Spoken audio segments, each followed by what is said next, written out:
Let equation of the curve is ax plus by तो होगा ही और उसका स्क्वायर होगा, क्योंकि कष्ट बोल रहे हैं, हम कष्ट की बात प्रेस कर रहे हैं। और उसके बाद आपको मतलब नहीं है। क्यों नहीं मतलब है? क्योंकि उसके बाद आपके सामने हाईएस्ट डिग्री टर्म्स होंगे और इक्वेशन बोलोगे तो इक्वल टू में जीरो बोलेंगे। सबसे समझे nature of origin. Nature of origin क्या है? Curve passing through origin, curve passing through origin. Nature of origin can be examined for the basis of tangents. Tangent निकाल करेंगे, कैसे निकालेंगे? Equate to zero the lowest degree term, है ना। और जब आप लोएस्ट डिग्री टर्म इक्वेट कराओगे तो दो टेंजेंटें आएंगी और दोनों एक ही आएंगी, कस बोलोगे ना। तो पहले के लिए भी यही टेंजेंट, दूसरे के लिए मतलब स्क्वायर बोलना पड़ेगा। और चूंकि लोएस्ट वर्ड बोला है, लोएस्ट डिग्री टर्म मतलब क्या होता है? सबसे छोटा टर्म, डिग्री टर्म। तो इसका मतलब कॉमन सेंस है कि अगर ये टर्म सबसे लोएस्ट होगा तो उसके बाद सारे टर्म्स क्या होंगे? हाईएस्ट होंगे, हाईएस्ट डिग्री टर्म्स होंगे आगे वाले। तो उससे मतलब ही नहीं है, क्योंकि हमने करना क्या है? हमने पूरे कर्व में सबसे लोएस्ट डिग्री टर्म इक्वेट करना है, ये चीज। ठीक है, अब आप इक्वेट करा दो यहां से। ठीक है, क्या कराएंगे हम लोग यहां पर से कि on equating to zero the lowest degree term, on equating to zero the lowest degree term.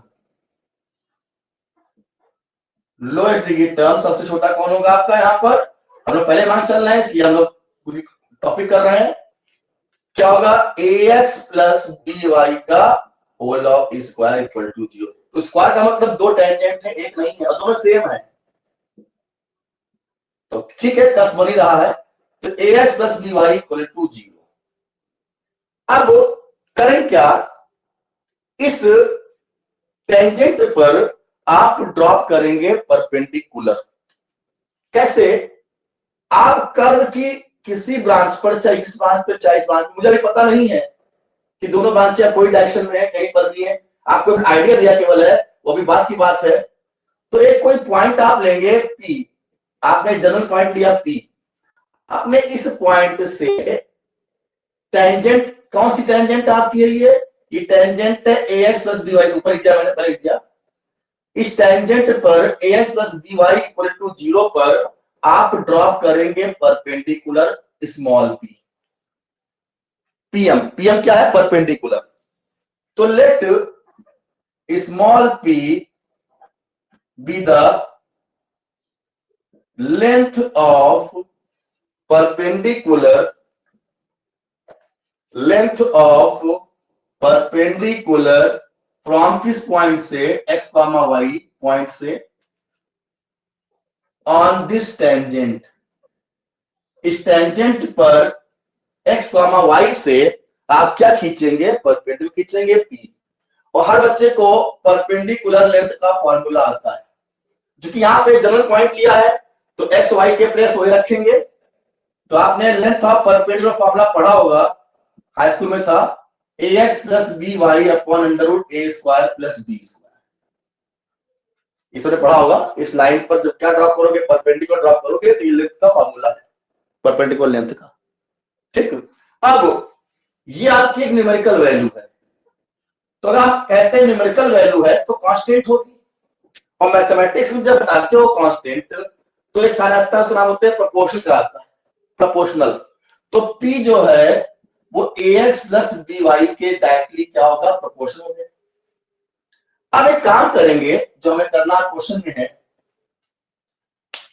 Equation number 2 या 2 से हम x या y की निकालेंगे प्रोपोर्शनल वैल्यू। हमें x को यहां से एलिमिनेट करना है, या तो x को या तो y को। x की value in terms of p और y में, या y की value in terms of p और x में। निकाल के इक्वेशन नंबर 1 रख देंगे। ठीक है, तो क्या करेंगे? ऑन एलिमिनेटिंग x या y, जो आपके लिए आसान पड़े, बिटवीन इक्वेशंस 1 एंड 2। अब कहने का मतलब ये कि आपने हटा दिया, चलो मान लिया कि आपने y एलिमिनेट किया, सपोज एलिमिनेटिंग y, एक को तो कर दिखाना पड़ेगा आपको करके ना। सपोज एलिमिनेटिंग y मतलब y हटा दिया, और y की वैल्यू किस में आएगी?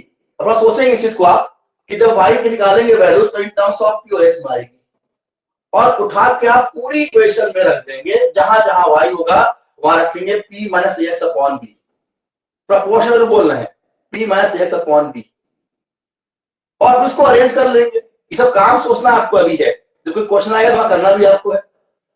तो जब आप यहां से y को हटाएंगे, y की निकाल के वैल्यू जो p और x में आएगी, जब इक्वेशन नंबर 1 रखेंगे तो पूरी इक्वेशन नंबर 1 किस में आ जाएगी? p और x में आ जाएगी, उसमें y होगा ही नहीं, और सारा आप जो प्रेफरेंस देंगे वो p को देंगे।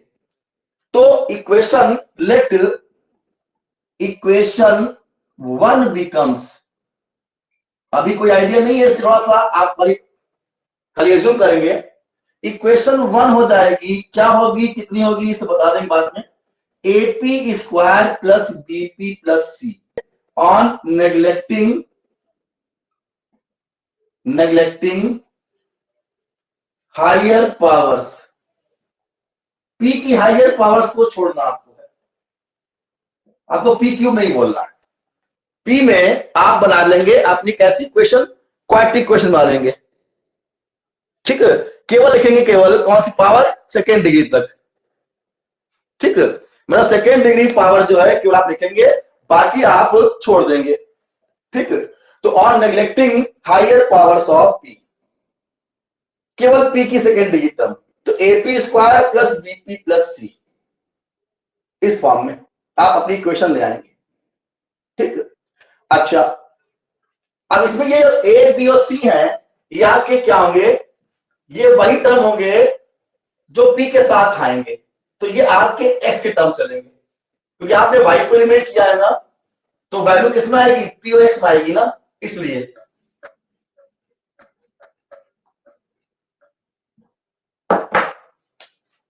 here capital A, capital B, capital C are the, कह सकते हो, टर्म्स इन X, जिसको आपने एलिमेंट किया है वो नहीं होगा या Y, तो A B C are the terms in X या Y के टर्म्स होंगे। अब देखो भाई, ये आपकी कैसी इक्वेशन है, ये आपकी क्वाड्रेटिक इक्वेशन है, P में कैसी है, क्वाड्रेटिक है, तो this equation is quadratic in P, this equation is quadratic in P, तो आप लगा देंगे सिद्धाचार्य मेथड, तो P equal to minus B plus minus under root B square minus 4AC upon 2A, एक आपकी इक्वेशन ये बन गई, इक्वेशन नंबर 3। दूसरी बात, अगर P में क्वाड्रेटिक है तो इसके दो रूट्स भी होंगे, मानते हैं P1 एंड P2, इसके दो रूट्स हैं इस इक्वेशन के, आप इक्वेशन, कौन सी इक्वेशन, इक्वेशन नंबर 2 के, तो आपने पढ़ा होगा, रूट्स का पढ़ा होगा प्रोडक्ट, P1 P2 होता है आपका है, अगर कोई इक्वेशन क्वाड्रेटिक होती है और उसके दो रूट्स होते हैं अल्फा बीटा, तो अल्फा प्लस बीटा होता था माइनस का बी अपॉन ए, अल्फा इंटू बीटा होता था सी अपॉन ए, तो यहां पर P1 P2 हो जाएगा सी अपॉन ए। अब यही दो इक्वेशन आपको जजमेंट करेंगी, आपके लिए जज करेंगी कि जो आपका कस्प है वो सिंगल है कि डबल है, और कौन से काइंड की स्पेसी है। तो इक्वेशन नंबर 3 से हम डिफाइन करेंगे कि सिंगल कस्प है कि डबल कस्प है कि कॉन्जुगेट पॉइंट है। हमने कहा नहीं था, अगर कस्प आएगा तो आपको डाउट रहेगा कि वो कस्प है कि कॉन्जुगेट पॉइंट है, तो अब कंफर्म करना आपको है कि आपका वो पॉइंट कॉन्जुगेट पॉइंट है कि कस्प है। अगर कस्प है तो सिंगल है कि डबल है, अगर सिंगल डबल अगर है भी तो कौन से काइंड की स्पेसी है। तो ये दो इक्वेशन आपको डिफाइन कर देंगी क्या है क्या नहीं है। तो अब यहां पर कुछ बातें उठती है, वो बातें क्या है, the following cases arise, the following cases arise. पहला पॉइंट आपका होगा केस में कि if the value of x, तो हमने कहा कि हमने वाई को हटा दिया है तो हम एक्स के लिए बोल रहे हैं। आप जिसको एलिमिनेट करोगे, ठीक है ना, अगले के लिए बोलना। हमने आपसे पहले क्या दिखा है कि हमने वाई को हटा रखा है, तो ये पूरी इक्वेशन किसमें होगी, एक्स में और पी में होगी। तो हम अब एक्स की बात करेंगे आपसे बस, ठीक है ना। बाकी प्रेफरेंस जिसको दे दें आप, वो अलग बात है कि इफ फॉर स्मॉल पॉजिटिव और negative values of x, x की छोटी पॉजिटिव या नेगेटिव अगर वैल्यू रखी जाए, कहां पर, इक्वेशन नंबर 3 में अगर रखी जाए, अगर कि फॉर स्मॉल पॉजिटिव और negative values of x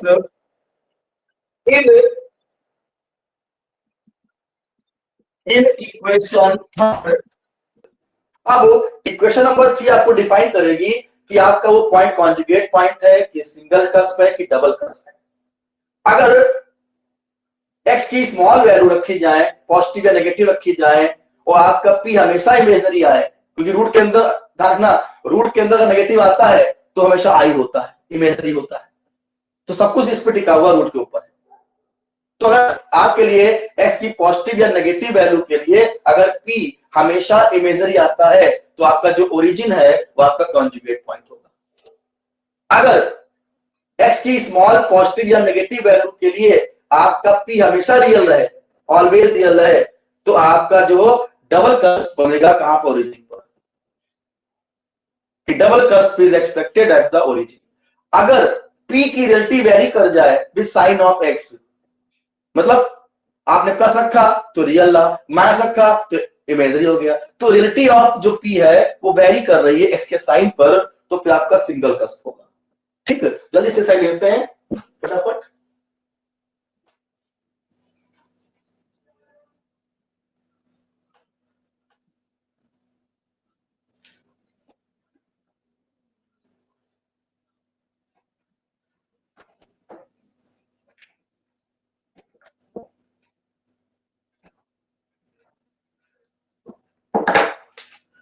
Third point, if reality of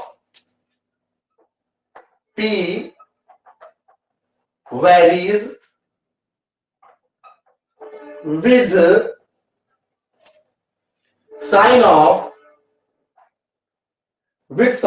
x, if reality of P varies with sign of x, then